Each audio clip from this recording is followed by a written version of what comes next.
안녕하십니까? 오늘 이 시간 우리는 옥탑의 두 얼굴을 마주합니다. 과연 이 공간이 엄청난 수익을 안겨줄 황금알이 될까요? 아니면 언제 터질지 모르는 시한폭탄이 될까요? 2026년에 강화될 건축법과 세법 기준을 바탕으로 옥탑방에 숨겨진 진실을 파헤쳐 보겠습니다. 특히 건축 면적 18의 비밀과 세금의 함정에 대해 자세히 알아보시죠. 상상해 보십시오. 4층 건물이 하룻밤새 5층이 된다면? 건물주님들, 옥상에 방 하나 만들고 싶으시죠? 이 달콤한 유혹이 얼마나 위험한 결과를 초래할 수 있는지 아셔야 합니다. 잘못된 옥탑 하나가 당신의 건물을 통째로 불법 건축물로 만들 수 있습니다.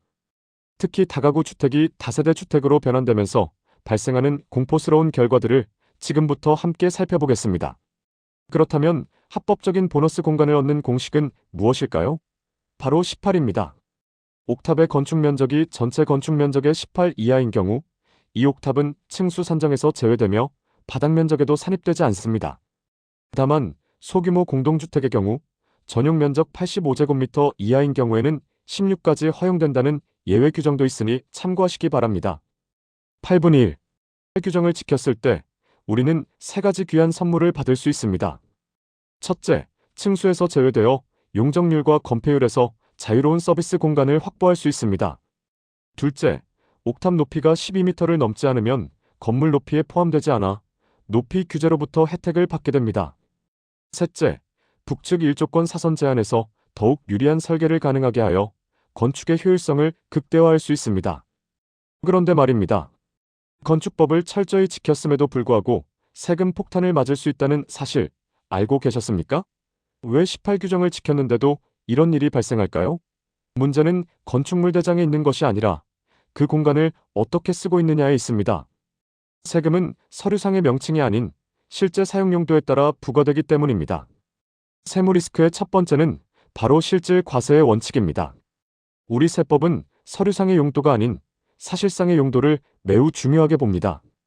만약 옥탑 공간에서 잠을 자고 밥을 해먹는 등 주거 행위가 이루어진다면 비록 면적이 18 이하라 하더라도 주택으로 간주됩니다. 조세심판원의 판례 또한 이러한 입장을 확고히 하고 있으며 주거시설이 있다면 주택수에 포함된다는 점을 명심하셔야 합니다. 옥탑방 하나 때문에 힘들게 얻은 비과세 혜택이 날아갈 수도 있습니다. 기존의 3개층 주택인 다가구 주택은 1세대 1주택 비과세 혜택을 받을 수 있었습니다. 하지만 옥탑의 주거 전용 공간을 만들면서 4개층 주택인 다세대 주택으로 간주된다면 1세대 1주택 비과세 혜택이 박탈될 뿐만 아니라 다주택자 중과세 대상이 되어 엄청난 세금 부담을 안게 될 수 있습니다. 이는 결코 가볍게 볼 수 없는 문제입니다. 이행강제금은 한 번 내고 끝나는 문제가 아닙니다.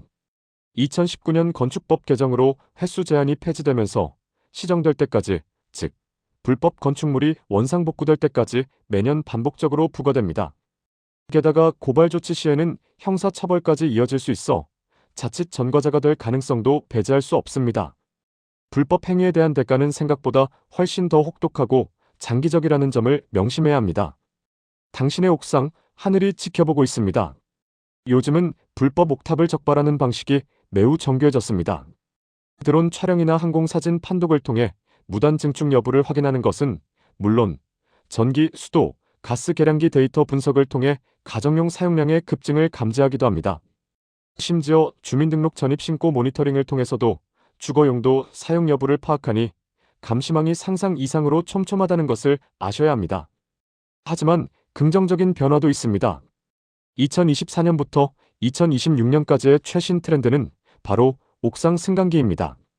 옥상 출입용 승강기 승강장은 층수 및 바닥 면적 산정에서 제외되는 규제 완화가 이루어졌습니다. 이는 장애인, 노약자 등 옥상 이용 편의 증진을 목적으로 하지만 주거용 전용으로는 불가합니다. 설계 팁으로는 옥탑의 층고를 높여 쾌적한 공용 공간을 확보하는 방법이 있습니다. 건축물 높이의 마지노선, 바로 12m입니다. 옥탑의 높이가 12m 이하라면 건물 높이에 포함되지 않아 1조권 사선 제한에서 유리합니다. 그러나 12m를 초과하는 경우에는 초과된 부분만 높이에 산입됩니다. 따라서 옥탑의 층고를 전략적으로 조절하여 법정 높이 제한을 효과적으로 회피하는 것이 중요한 설계 포인트가 될 수 있습니다. 이제 절대 하지 말아야 할 3가지, 즉 레드존을 말씀드리겠습니다.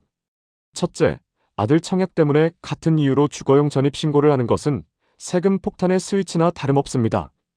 둘째, 바닥 난방을 위한 엑셀 파이프 설치나 취사 시설을 위한 싱크대 설치는 절대 금지입니다.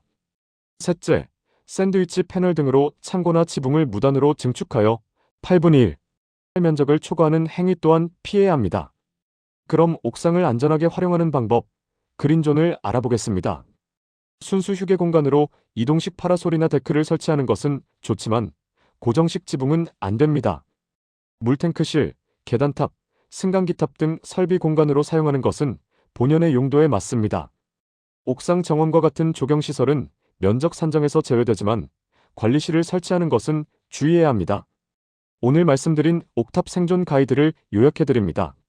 첫째, 면적은 건축 면적의 18, 소규모 공동주택은 16을 반드시 지키십시오. 둘째, 난방이나 취사 시설을 갖춘 주거용으로는 절대 사용하지 마십시오. 셋째, 높이는 12m 이하로 설계하여 일조권을 확보하고, 넷째, 등기부등본보다 실사용이 우선임을 명심하여 세금 문제에 대비하십시오.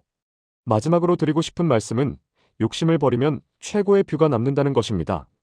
원칙을 지키는 투자가 가장 빠르고 확실한 지름길입니다. 불법의 유혹에 흔들리지 마시고 안전하고 합법적인 자산 증식의 길을 선택하시기를 바랍니다.